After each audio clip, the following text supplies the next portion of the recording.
आज हम लोग मानव रक्त संबंधी जितने भी इम्पोर्टेंट क्वेश्चन है वो देखते हैं और याद करने का भी कोशिश करेंगे। तो चलिए शुरू करते हैं। मानव रक्त यह एक तरह का तरल संयोजी ऊतक होता है। तरल संयोजी ऊतक जिसका पीएच मान कितना होता है।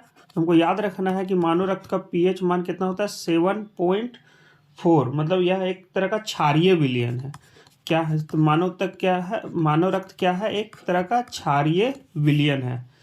हमारे शरीर के भार का लगभग 7% रक्त होता है और अमूमन एक वयस्क मनुष्य में लगभग 5 से 6 लीटर रक्त होता है। कितना? 5 से 6 लीटर रक्त होता है। तो एक बार फिर से देखते थे। मानव रक्त जो है एक तरह का तरल संयोगी ऊतक है जिसका पीएच मान 7.4 होता है। इसलिए क्योंकि हम जानते हैं कि पीएच मान क्या हो, पीएच का फुल फॉर्म क्या होता है, थोड़ा सा इसको देख लेते हैं। इसका होता है potential of hydrogen. Full form क्या होता है? Potential of hydrogen. और हम जानते हैं कि 0 से 7 तक जो होता है उसको हम लोग क्या कहते हैं? एसिड कहते हैं। 0 से 7 के बीच में जो होता है एसिड कहते हैं। 7 जो होता है वो क्या होता है? उदासीन होता है। क्या होता है? उदासीन। 0 से 7 तक अगर किसी का पीएच मान हो तो उसे अम्लीय या एसिड कहते हैं। और 7 जो होता है वो क्या होता है? उदासीन होता है। और 7 से लेकर के 14 के बीच में जो होता है वो क्या होता है? क्षारीय होता है। क्योंकि ब्लड का पीएच मान क्या है? 7.4 है, तो अतः ये ब्लड कैसा है? क्षारीय होता है। और वयस्क मनुष्य में कितना? 5 से 6 लीटर ब्लड होता है और शरीर के भार का जो कि 7% होता है। और हमको याद रखना है कि महिलाओं में यही ½ लीटर कम होता है। महिलाओं में लगभग ½ लीटर कम रक्त होता है वयस्क मनुष्य के तुलना में। ½ लीटर कम होता है। तो अब देखते हैं रक्त में 2 प्रकार के पदार्थ पाए जाते हैं। रक्त में 2 प्रकार के पदार्थ पाए जाते हैं। एक प्लाज्मा, एक क्या होता है? प्लाज्मा। और दूसरा रुधिराणु। दूसरा क्या होता है? रुधिराणु।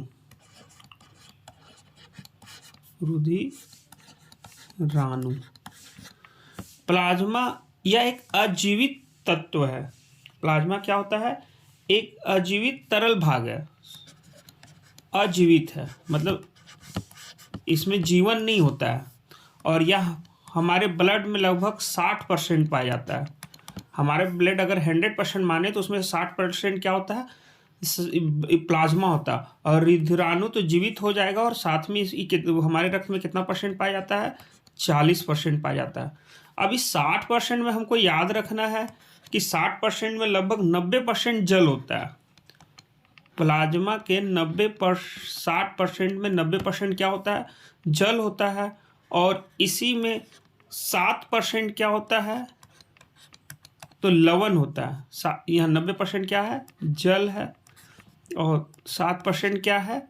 लवण। हमको ये मात्रा याद रखना है।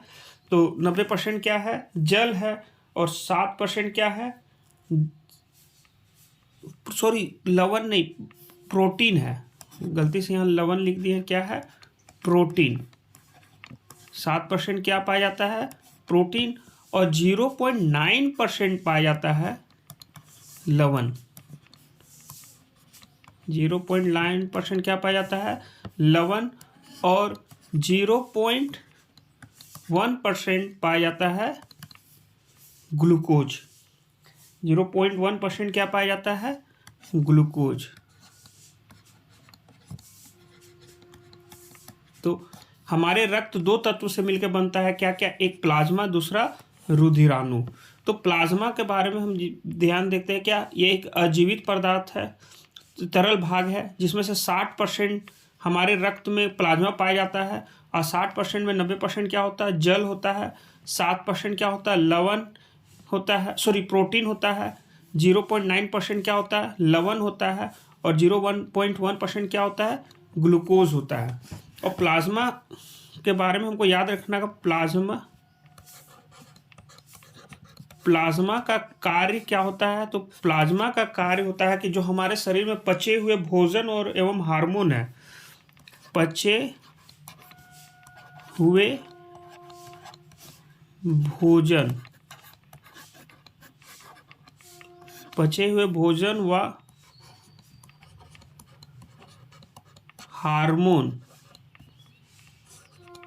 भोजन व हार्मोन का शरीर में संवहन प्लाज्मा के थ्रू ही होता है।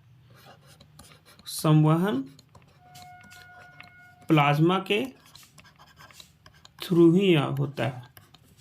तो हमको ये याद रखना है कि प्लाज्मा कार्य क्या होता है कि जो खाना हम लोग खाते हैं, जो खाद्य पदार्थ हम लोग लेते हैं और उससे जो कार्बोहाइड्रेट, वसा ये सब बनता है, उसको शरीर के विभिन्न भागों में भेजने का कार्य कौन करता है, प्लाज्मा करता है। साथ में हार्मोन को भी भेजने का कार्य कौन करता है, प्लाज्मा करता है।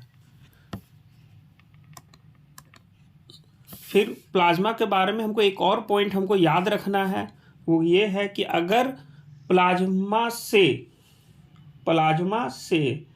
फाइब्रोनोजेन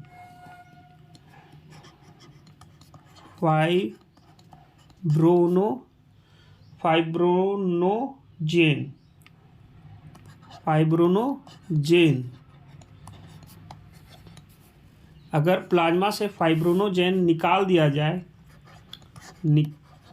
दिया जाए तो जो बचता है उसी को हम लोग, जो शेष भाग प्लाज्मा का बचता है उसी को हम लोग क्या कहते हैं, सीरम कहते हैं। हमको याद रखना है, एग्जाम में पूछ सकता है कि अगर प्लाज्मा से फाइब्रोनोजेन प्रोटीन को निकाल दिया जाए। फाइब्रोनोजेन एक प्रकार का क्या है, प्रोटीन है। फाइब्रोनोजेन एक प्रकार का क्या है, प्रोटीन है। जो अगर उसे हमारे प्लाज्मा से निकाल दिया जाए तो जो शेष भाग प्लाज्मा का बचता है उसको हम लोग सीरम कहते हैं। और फाइब्रोनोजेन से हमको याद रखना है कि ये फाइब्रोनोजेन प्रोटीन का हमारे शरीर में काम क्या होता है। तो इसका हमारे शरीर में क्या काम होता है कि रक्त को थक्का बनाने में मदद करता है।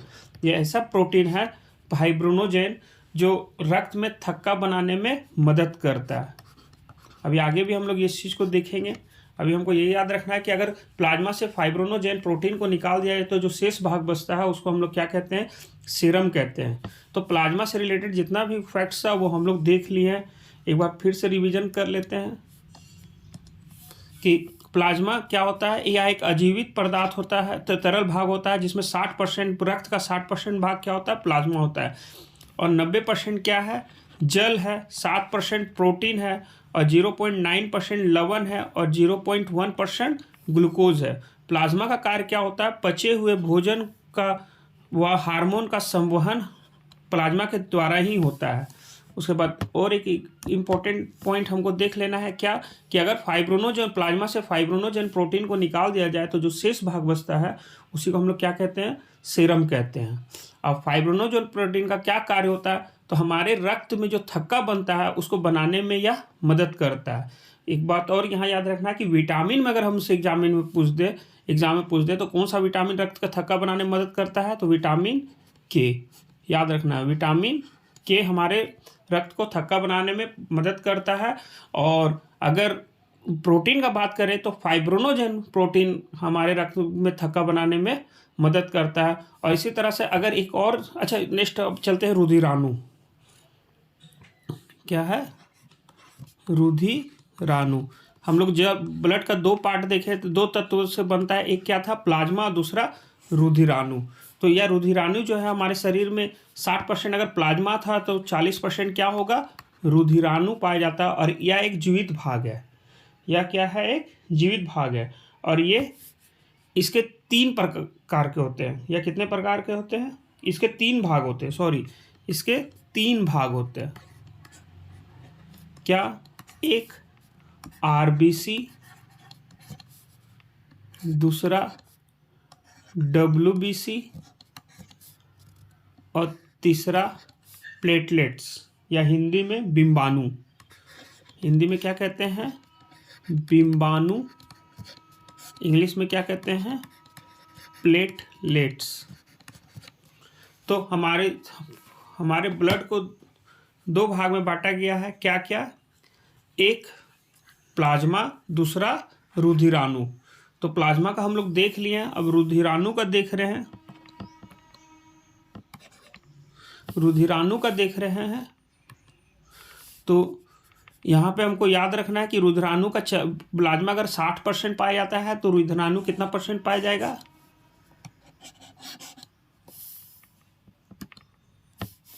कितना परसेंट पाया जाएगा? 40%।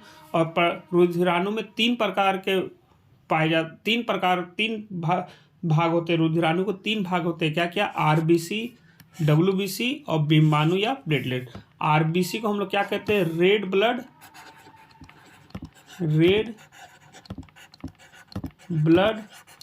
क्रपसेल्स।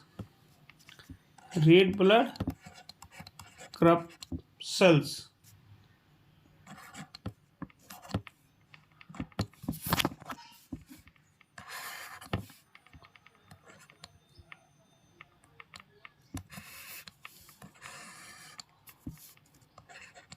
क्रपसेल्स। आरबीसी को क्या बोलते हैं? Red blood corpuscles. उसी तरह से बीसी की तो सेम होगा, ब्लड क्रपसेल्स, सिर्फ डब्ल्यू से क्या हो जाएगा?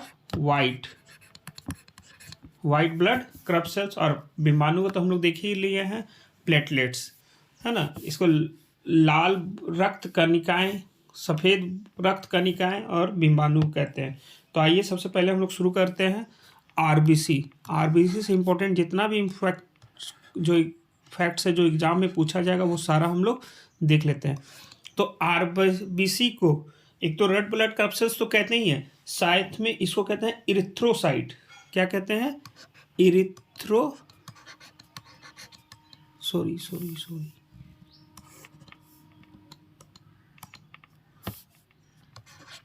इरिथ्रोसाइट्स।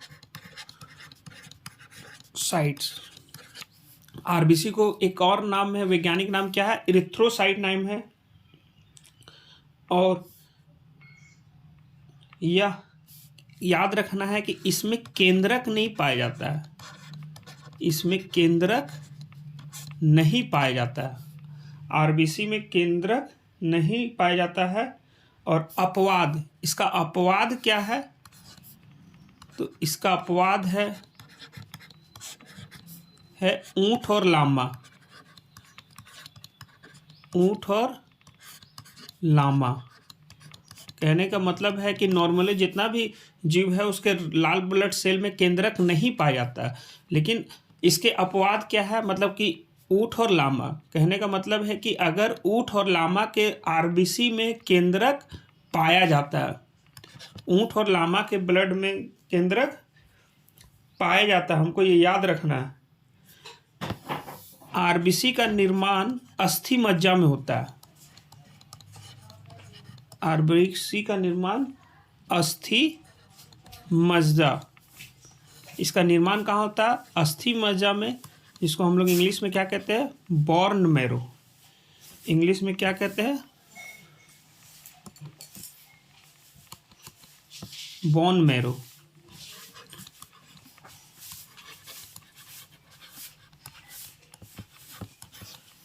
अस्थि मज्जा में होता है।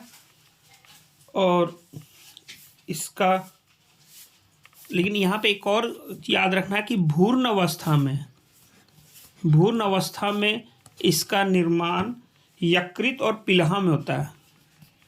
अगर कोई बच्चा भ्रूण अवस्था में हो तो उसका निर्माण यकृत या पलिहा में होता है। और इसका जीवन काल कितना होता है? तो जीवन काल हमको बहुत इम्पोर्टेंट है, वो हमको याद रखना है कि इसका जो जीवन काल होता है, जीवन काल वो 20 से लेकर के 120 दिन का होता है। और इसका मृत्यु यकृत या पलिहा, यकृत को लीवर कहते हैं और पलिहा को स्प्लीन।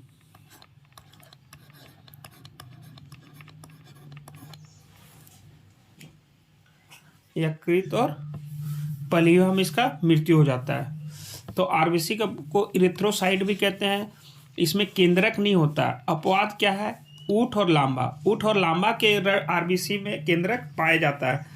इसका निर्माण, आरबीसी का निर्माण कहाँ होता है? अस्थि मज्जा में होता है।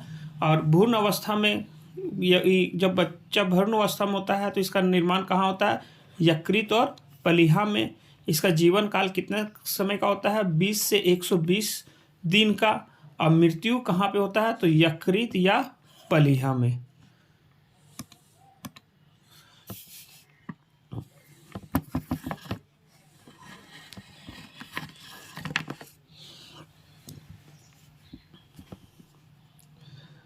इसमें हीमोग्लोबिन पाया जाता है। हीमोग्लोबिन जो कि दो शब्दों से मिलके बना है। क्या? हीम। तो हीम से हमको यही याद रखना है कि हीम के कारण ही रक्त का रंग क्या होता है? लाल होता है। हीम के कारण ही रक्त का रंग क्या होता है? लाल होता है। और ग्लोबिन, तो हीमोग्लोबिन में हमको याद रखना है हीम रंजक पाया जाता है जिसके कारण ही रक्त का रंग क्या होता है? लाल होता है। और यह ग्लोबिन क्या है? यह लोह युक्त प्रोटीन है। ग्लोबिन क्या है? एक लोह युक्त प्रोटीन है जिसका कार्य होता है ऑक्सीजन और कार्बन डाइऑक्साइड से संयोग करना। ग्लोबिन का कार्य क्या? यह एक लोह युक्त प्रोटीन है जिसका कार्य क्या होता है? ऑक्सीजन और कार्बन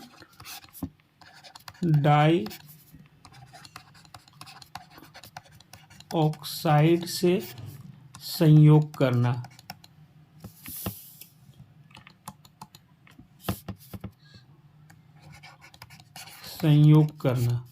तो हीमोग्लोबिन में हमको याद रखना है कि इसमें हीम नामक रंजक पाया जाता है जिसके कारण ही रक्त का रंग क्या होता है? लाल होता है। और ग्लोबिन क्या करता है? ग्लोबिन सबसे पहले एक लोह युक्त प्रोटीन है जिसका कार्य होता है ऑक्सीजन और कार्बन डाइऑक्साइड के साथ संयोग करना। देखिए, हमको एक चीज याद रखना है, जो आरबीसी का जो कार्य होता है, आरबीसी का कार्य होता है शरीर के हर कोशिका में ऑक्सीजन को ले पहुंचाना। ऑक्सीजन, आरबीसी का क्या होता है? शरीर के हर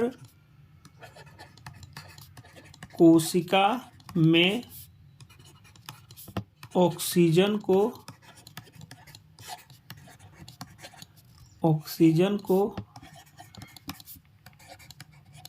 पहुंचाना तथा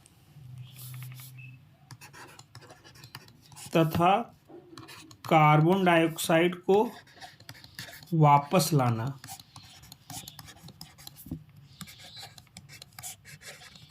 तो हमको याद रखना है कि आरबीसी का जो हमारे शरीर में जो वर्क होता है वो क्या करता है कि ऑक्सीजन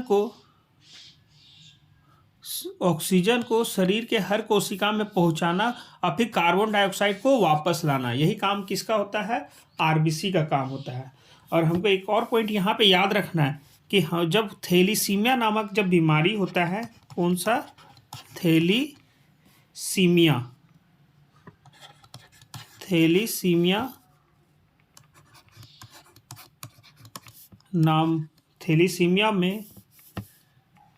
थैलीसीमिया में आरबीसी बनना बंद हो जाता है। आरबीसी नहीं बनता। थैलीसीमिया में आरबीसी बनना बंद हो जाता है। तो ये हो गया आपका आरबीसी का जितना भी इम्पोर्टेंट क्वेश्चन था हम लोग देख लिए जो हमारे एग्जाम में पूछ सकता है। अब हम लोग शुरू करते हैं श्वेत रक्त कणिकाएं या डब्ल्यूबीसी। सबसे पहले जैसे आरबीसी को इरिथ्रोसाइट कहते हैं, उसी प्रकार से डब्ल्यूबीसी को हम लोग क्या कहते हैं? ल्यूकोसाइट।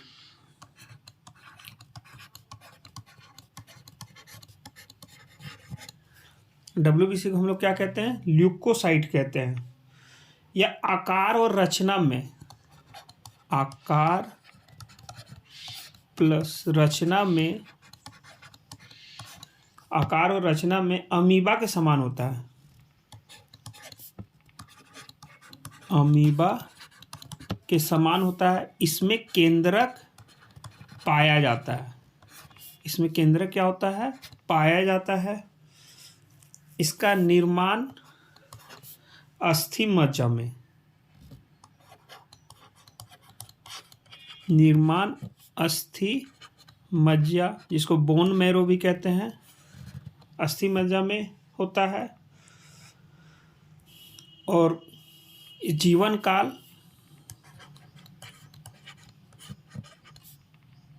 जीवन काल 2 से 4 दिन का होता है, जीवन काल 2 से 4 दिन का होता है। और मृत्यु रक्त में ही हो जाता है,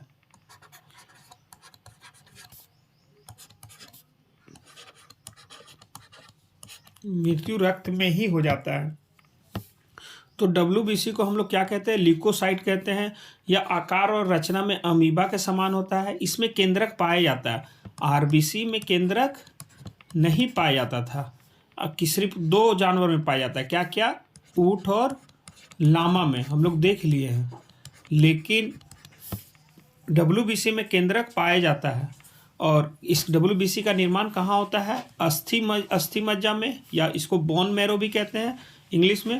जीवन काल इसका कितना दिन का होता है, 2 से 4 दिन का होता है। और मृत्यु कहाँ हो जाता है, रक्त में होता है। और हमको ये याद रखना है कि इसका जो कार्य होता है, इसका कार्य जो होता है,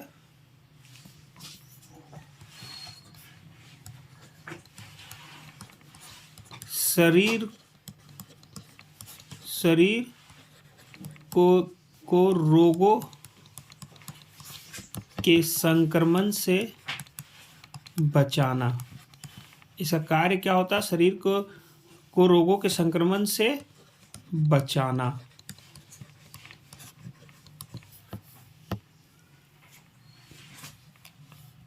तो ये WBC देख लिए, फिर से एक बार रिवीजन कर लेते हैं।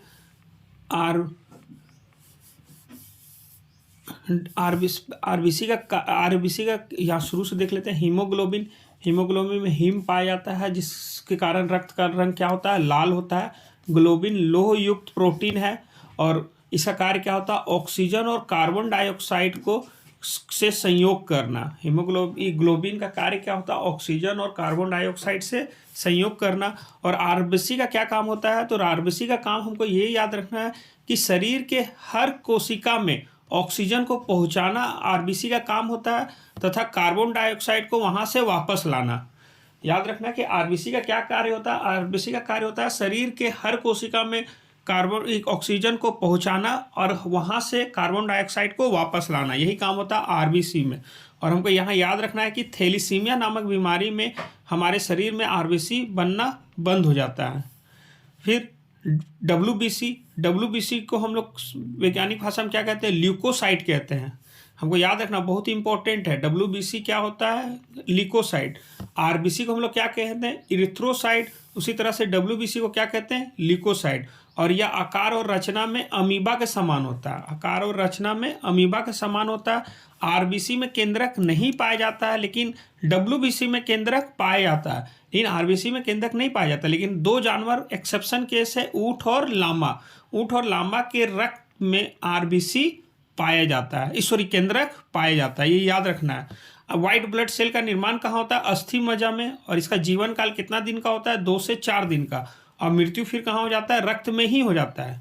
इसका कार्य क्या है, शरीर को रोगों के संक्रमण से बचाना, यही इसका क्या है, कार्य है। नेक्स्ट चल जाते हैं।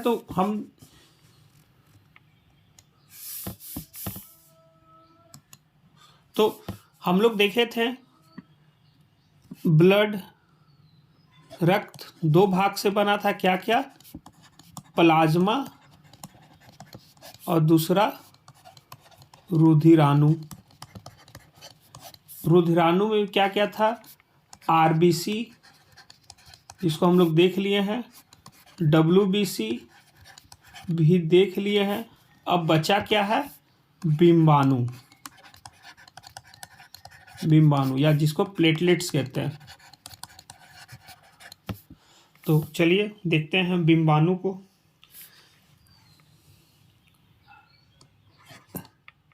रक्त बिम्बाणु,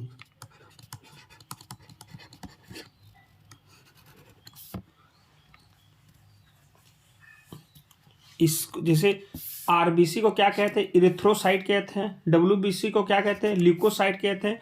उसी तरह से बिम्बाणु का क्या नाम है, थ्रोम्बोसाइट, थ्रोम्बोसाइट्स।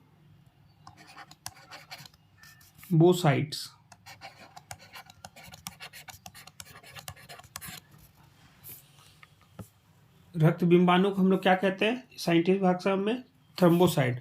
और हमको ये याद रखना है कि ये सिर्फ मनुष्य एवं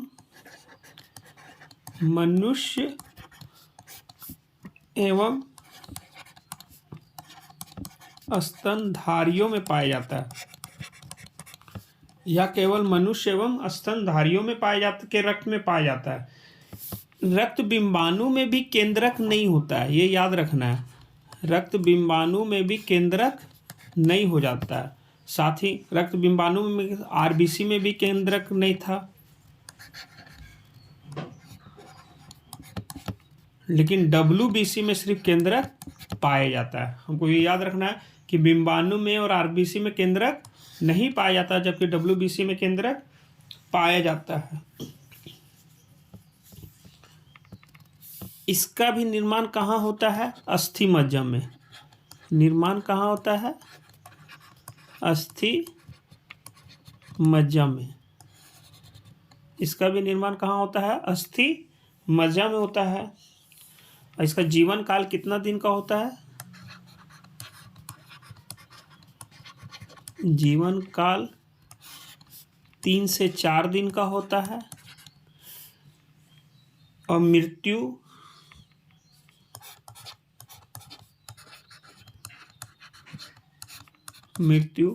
पलीहा में। मृत्यु कहाँ हो जाता है, पलीहा में। इसका क्या कार्य होता है, तो इसका भी कार्य क्या होता है, रक्त के थक्का बनाने में, रक्त के थक्का बनाने में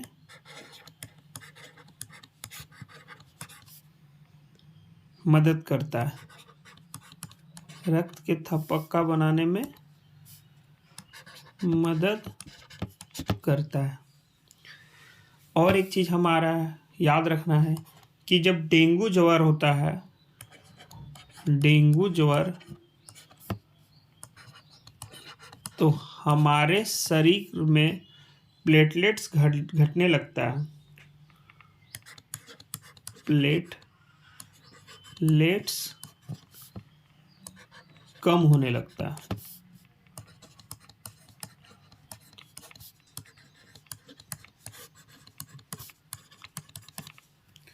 तो ये हम लोग देख लिए कि हमारा ब्लड कैसा होता है, हम देख चुके हैं। चलिए अब नेक्स्ट टॉपिक देखते हैं। अब मनुष्य के रक्त का वर्ग।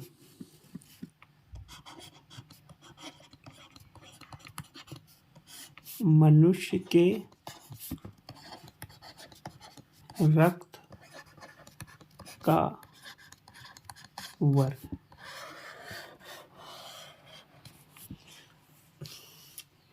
इसकी रक्त के समूह की खोज कार्ल लैंडस्टीनर ने, खोज किसने किया था, तो कार्ल लैंडस्टीनर ने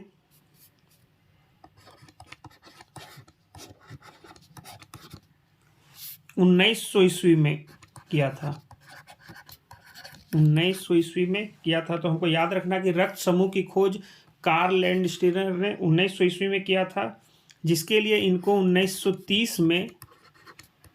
1930 में कार्ल लैंडस्टीनर को रक्त समूह की खोज के कारण 1930 में नोबेल प्राइज मिला था। नोबेल प्राइज मिला था। और नोबेल प्राइज से हमको कुछ फैक्ट्स याद रखना कि इसकी शुरुआत कब हुई थी, तो 1901 ईस्वी से। शुरुआत में इसमें कितना दिया जाता था, 5 क्षेत्र में दिया था। वर्तमान में किस में दिया जाता है, 6 क्षेत्र में दिया जाता है। जो बढ़ा है वो किस में है, इकोनॉमिक्स में। और इकोनॉमिक्स में इसकी शुरुआत कब हुई थी, 1967 से, स्वीडिश बैंक के द्वारा। किसके द्वारा शुरुआत की गई थी, स्वीडिश बैंक के द्वारा। अपने 300 वर्षगांठ के शुभ अवसर पर इकोनॉमिक के क्षेत्र में भी नोबेल प्राइज देना शुरू किया था। और पहली बार जो दिया गया था वो भी हमको याद रखना है, 1969 में। तो ये कुछ इम्पोर्टेंट फैक्ट्स था किसके बारे में, नोबेल प्राइज़ के बारे में, जो हमारे एग्जाम में पूछ सकता है। चलिए अब हम लोग आ जाते हैं ग्रुप। तो हमको याद रखना है कि ब्लड ग्रुप का खोज किसने किया था, ग्रुप तो कार्ल लैंडस्टीनर ने 1900 ईस्वी में खोजा था, और इसके लिए 1930 में इनको नोबेल का प्राइज़ मिला था। हमको याद रखना है कि हमारे ब्लड में जो भिन्नता है, जो अलग अलग ब्लड ग्रुप पाया जाता है, इसका मेन रीज़न होता है ग्लाइकोप्रोटीन। हमारे ब्लड में क्या पाया जाता है, ग्लाइकोप्रोटीन।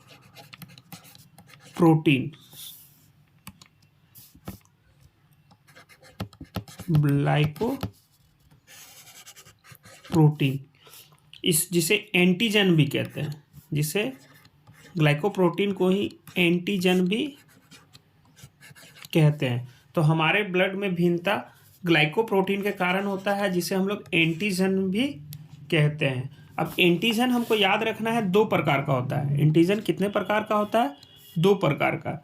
एंटीजन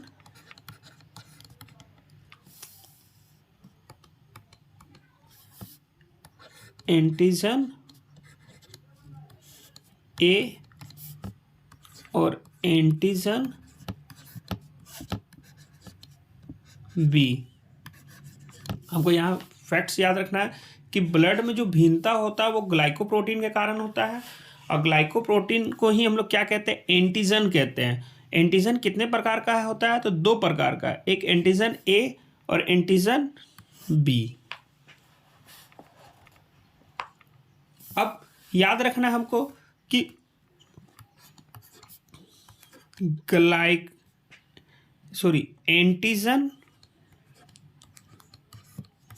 एंटीजन के उपस्थिति के आधार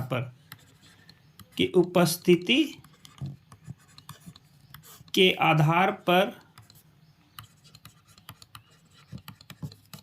ब्लड को 4 वर्ग में बांटा गया है। ब्लड को 4 वर्ग में बांटा गया। तो यहां याद रखना, अगर एंटीजन ए है तो इसे रुधिर वर्ग या ब्लड ग्रुप ए कहते हैं। जिसमें एंटीजन बी पाया जाता है तो उसे रुधिर वर्ग बी कहते हैं। जिसमें एंटीजन ए एवं बी दोनों होता है, जिनमें एंटीजन ए एंड बी दोनों होता है, उसे रुधिर वर्ग ए बी कहते हैं। और जिनमें कोई भी एंटीजन नहीं पाया जाता है, एंटीजन एक भी नहीं पाया जाता है, उन्हें रुधिर वर्ग ओ कहते हैं।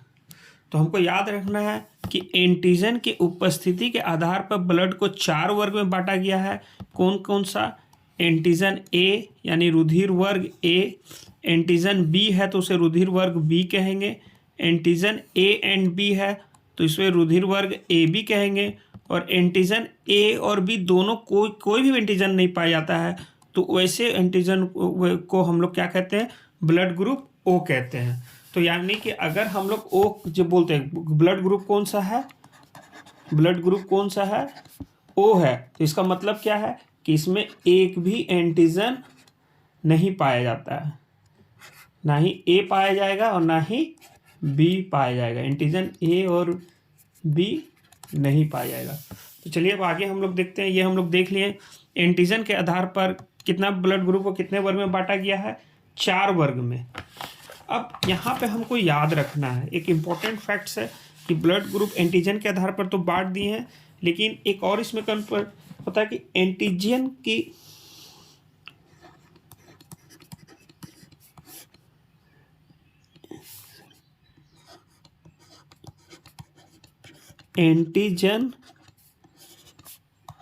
उपस्थिति में,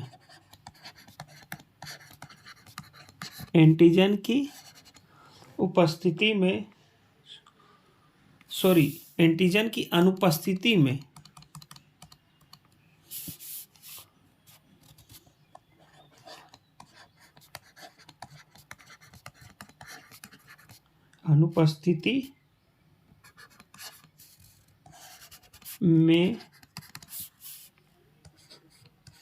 एक विपरीत प्रकार का प्रोटीन पाया जाता है,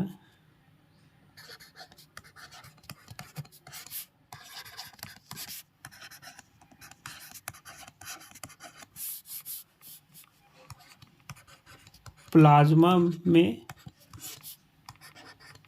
पाया जाता है,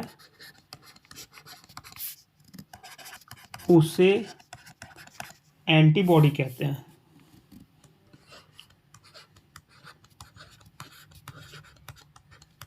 उसे क्या कहते हैं? तो उसे एंटीबॉडी कहते हैं।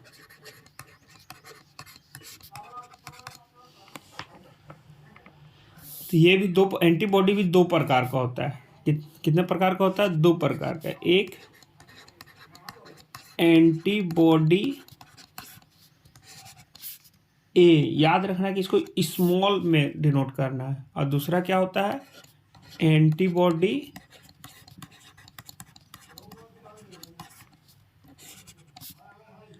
B. Antibody A, antibody B. यहाँ जो हमको ये फैक्ट्स याद रखना है कि अगर हमारे रुधिर में, अगर हमारा ब्लड रुधिर वर्ग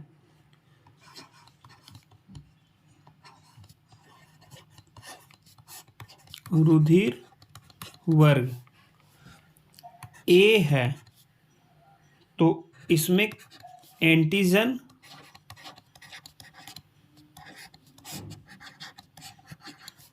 ए ही पाया जाएगा। अगर रुधिर वर्ग ए है तो एंटीजन ए ही पाया जाएगा, और एंटीबॉडी